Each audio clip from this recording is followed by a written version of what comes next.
Halo semuanya, perkenalkan nama saya Alina Ira. Di pertemuan kali ini saya akan membahas dan menjelaskan tipe kaki serangga. Mari kita simak bersama. Apa saja sih tipe kaki serangga? Sebelumnya pasti sudah ada yang tahu apa itu kaki serangga. Ya, kaki serangga berfungsi untuk berlari, berenang, melompat, memegang, dan menggali.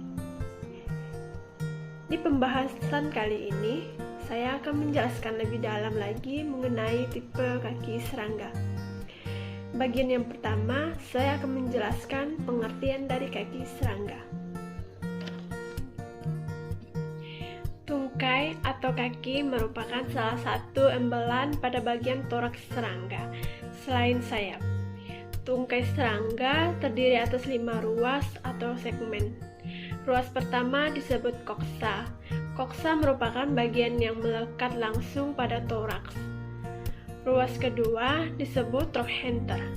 Trochanter berukuran lebih pendek daripada koksa dan sebagian bersatu dengan ruas ketiga. Ruas ketiga disebut femur.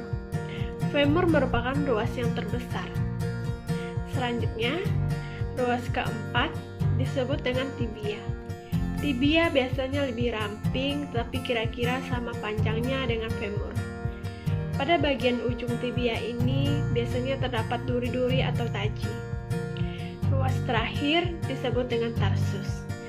Tarsus biasanya terdiri dari 1-5 ruas. Di ujung ruas terakhir tarsus terdapat pretarsus yang terdiri dari sepasang kuku tarsus. Kuku tarsus disebut dengan claw. Di antara kuku terdapat struktur seperti bantalan yang disebut aroleum. Pada beberapa serangga di bawah, setiap kuku tarsus terdapat struktur seperti bantalan yang dinamakan pulvillus. Pada tungkai serangga yang memiliki pulvilli, struktur di antara kuku biasanya dengan bentuk meruncing disebut dengan empodium.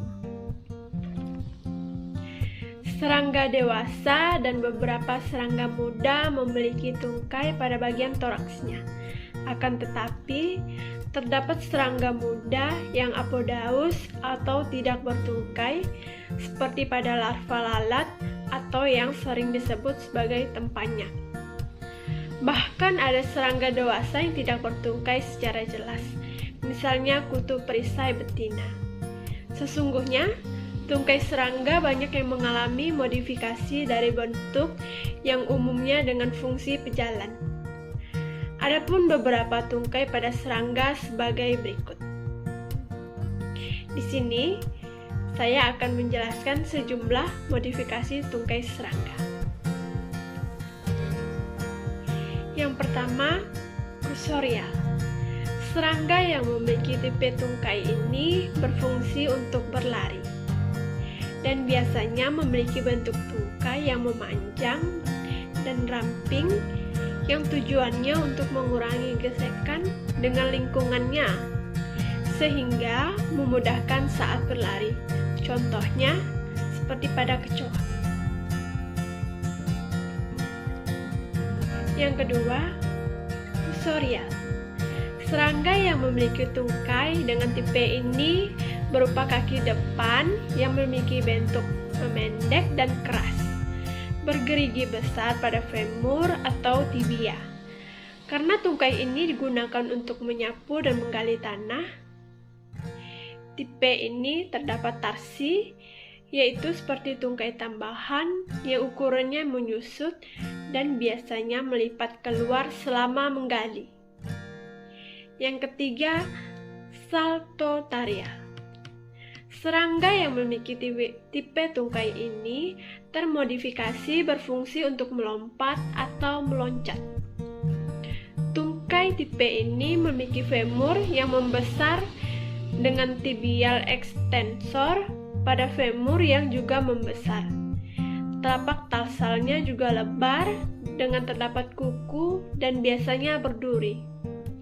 Kebanyakan tungkai tipe ini terdapat pada bagian segmen metatoraks. Contohnya terdapat pada belalang. Yang keempat, natatorial. Serangga yang memiliki tipe tungkai ini termodifikasi untuk berenang. Pada tipe ini, pasangan kaki tengah dan kaki belakang bentuknya pipih, dengan ukuran segmen kurang lebih hampir sama pada bagian tarsal yang terdapat rambut-rambut kasar untuk membantu saat berenang.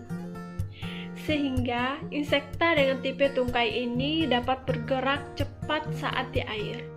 Contohnya pada kepiting kapal. Yang kelima, raptorial. Serangga yang memiliki tipe tungkai ini berupa sepasang tungkai depan yang biasanya termodifikasi untuk menggenggam dan memegang makanannya. Pada tungkai ini, tibia selalu tertarik kembali ke femur saat terjadi kontraksi. Selain itu, pada femur dan tibia terdapat banyak duri untuk menusuk mangsanya supaya tidak terlepas. Contohnya, kaki depan belalang sembah. Yang keenam, ambulatorial. Serangga yang memiliki tipe tungkai ini khusus digunakan untuk berjalan. Tungkai ini terdiri dari 6 segmen, yaitu koksa, trochanter, femur, tibia, tarsus, dan pretarsus. Femur dan tibia merupakan segmen yang paling panjang dibandingkan dengan segmen lainnya. Dan di antara keduanya terdapat tonjolan lutut yang dapat membuat pergerakan insekta di atas tanah menjadi stabil.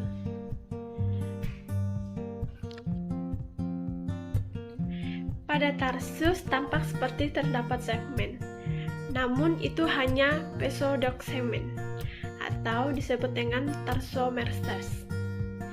Dan pada pratarsus terdapat kuku atau yang disebut dengan ugnus yang berfungsi untuk berjalan di permukaan yang kasar.